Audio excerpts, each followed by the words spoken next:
Hi welcome to our channel. Present మనతో పాటు దాము బాలాజీ గారు సీనియర్ జర్నలిస్ట్ ఉన్నారు. వారితో ఒకసారి మాట్లాడదాం. నమస్కారం సార్. నమస్తే.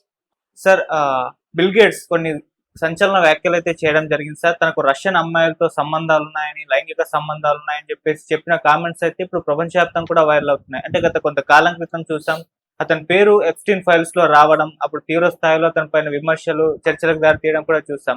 అయితే దానికి అతను ఏదో క్లారిటీ ఇచ్చే ప్రయత్నం చేశారు. మరి ఇప్పుడు తనకు రష్యన్ అమ్మాయిలతో సంబంధాలు ఉన్నాయని చెప్పడం కూడా చర్చనీయాంశంగా మారిపోయింది. అసలు ఏం చెప్పాడు బిల్ గేట్స్? మరి గత కొంతకాలం క్రితం ఎప్స్టీన్ ఫైల్స్ లో ఎటువంటి ఆరోపణలు బిల్ గేట్స్ మీద వచ్చాయి సార్? ఈ మధ్య కాలంలో జెఫ్రీ ఎప్స్టీన్ అనే ఒక అమెరికన్, అతను యూదు మతం. అతను వెనక ఇజ్రాయెల్ స్పై ఏజెన్సీ మొసాద్ కూడా ఉందని కూడా వార్తలు వచ్చాయి. మనం దాని మీద చెప్పుకున్నాం కూడా డీటెయిల్గా. సో ఈ ఎప్స్టీన్ ఫైల్స్ అనేవి ఏంటంటే ఈ జీమెయిల్స్ కావచ్చు, తర్వాత వాళ్ళ ఫోటోలు కావచ్చు, వీడియోలు కావచ్చు, వీటన్నిటిని కలిపి ఎప్స్టీన్ ఫైల్స్ అని పిలుస్తారు.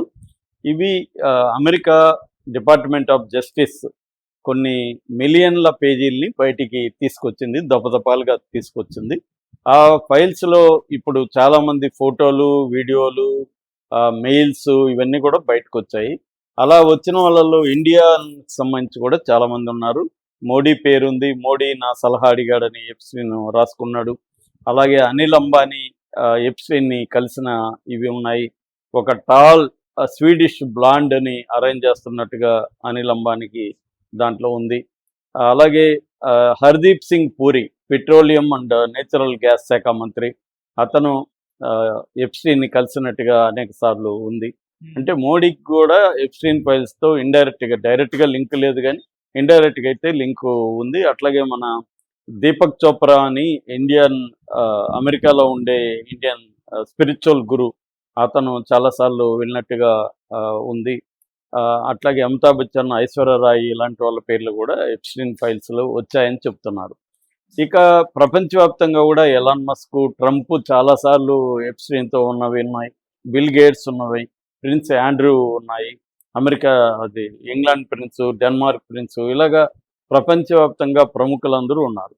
స్టీఫెన్ కింగ్ అని గొప్ప ఫిజిషియన్, ఆయన బ్రెయిన్ తప్ప ఇంకేది కూడా పనిచేయదు బాడీలో, ఆయన కూడా దీంట్లో ఇరుక్కున్నాడు. అట్లాగే నోమ్ చామ్స్కీ అని చాలా గొప్ప వరల్డ్లోనే 100 మంది మేధావుల్లో ఆయన ఒకడు, ఆయన కూడా దీంట్లో ఇరుక్కున్నాడు. ఇలాగ చాలామంది అయితే అనేక రంగాలకు సినిమా రంగానికి సంబంధించి, రాజకీయ, వ్యాపార అనేక రంగాలకు సంబంధించిన వాళ్ళు దీంట్లో ఇరుక్కున్నాడు. ఎందుకంటే ఎప్స్టీన్ అనేవాడు ఏంటంటే ముందు నుంచి కూడా అతను తన దగ్గరకు వచ్చే వాళ్ళ డీటెయిల్స్ అంతా కూడా, అంటే ఫ్లైట్లో లాగ్ షీట్లు, మెయిల్స్, వాళ్ళ ఏరియా, అతని ద్వీపం ఒక సపరేట్ ఐలాండ్ ఉంది, ఆ ఐలాండ్కి వెళ్ళిన వాళ్ళందరి డీటెయిల్స్, రహస్య పిన్ హోల్ కెమెరాలు పెట్టేసి రికార్డ్ చేయడం, అలాగే అన్నీ కూడా పెట్టుకున్నాడు. అంటే తనకేదన్నా జరిగితే ఒక సెక్యూరిటీగా వీళ్ళందరూ కూడా పోతారు కాబట్టి తనని వీళ్ళందరూ కాపాడతారనే ఉద్దేశంతో పెట్టుకున్నాడు. చివరికి అతను 2008 నుంచి కేసులు ఎదుర్కోవడం మొదలుపెట్టాడు. 2019లో జైల్లో అతను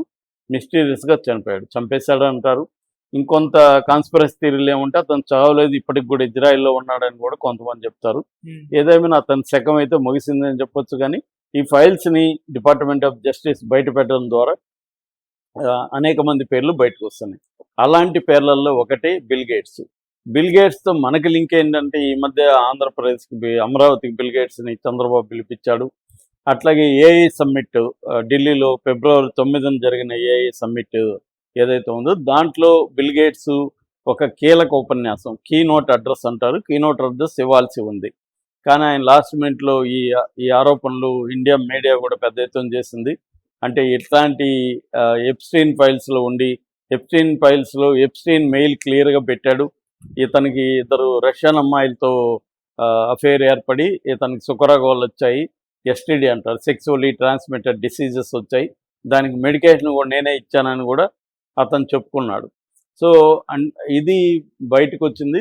ఇప్పటి వరకు బిల్ గేట్స్ దీని మీద ఓపెన్గా స్పందించలేదు. అయితే ఇప్పుడు మొన్న 24వ తేదీ bill and Melinda gates foundation అని వాళ్ళ ఫౌండేషన్ ఉంటుంది, అంటే ఫిలాంథ్రపీ అంటారు. దానికి సంబంధించి బిల్ గేట్స్ కానీ మెలిందా గేట్స్, ఆయన భార్య మెలిందా, ఫ్రెంచ్ గేట్స్ అంటారు ఆమెను. సో వీళ్ళిద్దరూ తమ ఆదాయం డబ్బునంతా కూడా దీంట్లో పెట్టారు. సో వీళ్ళు దేశాల్లో దీనికి సంబంధించి యాక్టివిటీ చేస్తున్నారు, ఇండియాలో కూడా చేస్తున్నారు. సో దీనికి సంబంధించి బైయాన్యువల్ మీటింగ్ 24వ తేదీ జరిగింది. ఈ బైయాన్యువల్ మీటింగ్లో 1500 మంది ఈ గేట్ ఫౌండేషన్ వాళ్ళు అటెండ్ అయ్యారు. ఆ 1500 మంది సమక్షంలో అనేక ప్రశ్నలు ఆయన అడిగారు. ఆయన అన్నిటికీ సమాధానం ఇచ్చాడు.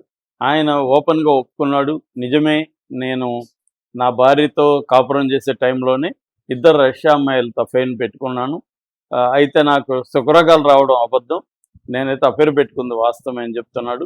ఎందుకంటే వీళ్ళిద్దరూ ఈమె Melinda French gates, bill gates 27 ఏళ్ళు కాపురం చేశారు. 27 ఏళ్ళ తర్వాత 2021లో డైవర్స్ తీసుకున్నారు. ఈ డైవర్షన్ కారణం ఈ అఫైర్ బయటికి రావడమే. ఆమె మొన్న ఇచ్చిన ఒక ఇంటర్వ్యూలో కూడా మెలిందా గేట్స్ ఇవన్నీ తలుచుకున్నారు. అందుకని ఇతను ఇప్పుడు దానికి సమాధానం చెప్పాలని కూడా ఆమె డిమాండ్ చేశారు.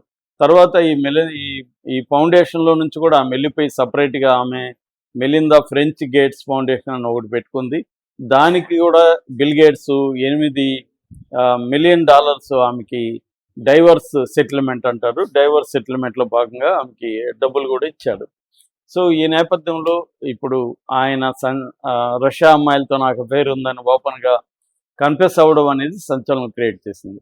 అయితే మిగతా ఆరోపణలు ఆయన ఖండించాడు. నేను ఎప్స్టీన్తో ఎటువంటి ఇల్లీగల్ యాక్టివిటీస్, చట్ట వ్యతిరేక లేకపోతే నీతి వ్యతిరేక కార్యక్రమాలు చేయలేదు. నేను ఓన్లీ ఆయన్ని కలవడానికి కారణం ఫిలాంథ్రపీలో ఆయన ప్రపంచ ఆరోగ్య రంగానికి హెల్ప్ చేస్తాడు, ఆయన నుంచి మనకు మద్దతు ఉంటుందని మాత్రమే నేను కలిశాను. అది ఇప్పుడు నేను ప్రతి క్షణము నేను రిగ్రెట్గా పశ్చాత్తాపడుతున్నాను. అతను కలవకుండా ఉండాల్సింది, నేను కలవడం నా తప్పే, కానీ నేను ఎటువంటి ఇల్లీగల్ యాక్టివిటీలో పాల్గొనలేదు. ఆ రష్యన్ అమ్మాయిలతో అఫైర్ ఉండడం వాస్తవమే, అది వాళ్ళ కాన్సెంట్తో జరిగింది తప్ప వాళ్ళనేమి నేను ఎక్స్ప్లాయిట్ చేయలేదు. ఆ ఇద్దరితో మాత్రం నాకు అఫైర్ ఉంది, అంత తప్ప నేను ఇక వేరే ఏ రకమైన తప్పు చేయలేదని బిల్ గేట్స్ కన్ఫెస్ చేశాడు. అనేక ప్రశ్నలకు సమాధానం ఇచ్చాడని చెప్తున్నారు. అయితే దాన్ని కూడా చాలామంది విమర్శిస్తున్నారు. అంటే ఆయనకు అనుకూలంగా ఉన్నట్టుగా దాన్ని తిప్పుకొని ఏదో ఒప్పుకున్నట్టుగా అమ్మాయిలతో అఫైర్ ఉందని చెప్తున్నాడు తప్ప ఆయనకి సుఖరోగాలు రావడం కానీ ఈ ఎప్స్టీన్ చేసిన అనేక చట్ట వ్యతిరేక నీతి వ్యతిరేక కార్యక్రమాల్లో తన హస్తం ఉందనే విషయం కానీ ఆయన ఒప్పుకోవట్లేదు. ఎందుకంటే అది ఒప్పుకుంటే ఆయనకి శిక్షలు పడే అవకాశం ఉంది. కాబట్టి ఆయన తెలివిగా అమ్మాయిలతో అఫైర్ ఉండడం తప్పు కాదు, కాన్సెంటింగ్ అడల్ట్స్ అంటారు, కాబట్టి అంతవరకే ఒప్పుకున్నాడు. ఎట్లాగో భార్య కూడా లేదు, భార్యతో కూడా విడిపోయారు కాబట్టి ఆ అంశాన్ని మాత్రమే కన్వీనియంట్గా ఒప్పుకొని మిగతా ఎప్స్టీన్తో తాను చేసిన ఎలాంటి ఇల్లిసిట్ కార్యక్రమాలని తాను ఒప్పుకోవట్లేదన్న విమర్శలు కూడా వస్తున్నాయి. ఏదేమైనా ఇది ఇప్పుడు ఇండియా మీద కూడా ప్రభావం పడుతుంది. ఎందుకంటే ఆయన్ని ఇండియాలో కూడా చంద్రబాబు లాంటి వాళ్ళు ఆకాశానికి ఎత్తే పరిస్థితి ఉంది. సో దానివల్ల ఇప్పుడు తెలుగుదేశం మీడియా కూడా కొంత సైలెంట్ అయిపోయింది. ఆయన ఎప్పుడైతే ఏఐ సమ్మిట్లో విత్డ్రా అయిపోయాడో వైసీపీ వాళ్ళు దాన్ని పెద్ద ఎత్తున ఫోకస్ చేశారు. లేకపోతే ప్రతి ఏఐ డాక్టర్ అనే కాన్సెప్ట్ని ఇంట్రడ్యూస్ చేయాలని చంద్రబాబు అనుకున్నాడు. బట్ ఈయన మీద వచ్చిన విమర్శల నేపథ్యంలో కొంత తగ్గినట్టుగా కూడా కనబడుతుంది. ఆ విషయాన్ని పెద్దగా హైలైట్ చేయడం లేదు. సో ఇది ఇప్పుడు మళ్ళీ సంచలనంగా మారింది. ఆయనే ఓపెన్గా ఒప్పుకున్నాడు కాబట్టి ఇప్పుడు మళ్ళీ దీని చుట్టూ చర్చ అనేది మొదలైంది. Okay sir, thank you so much.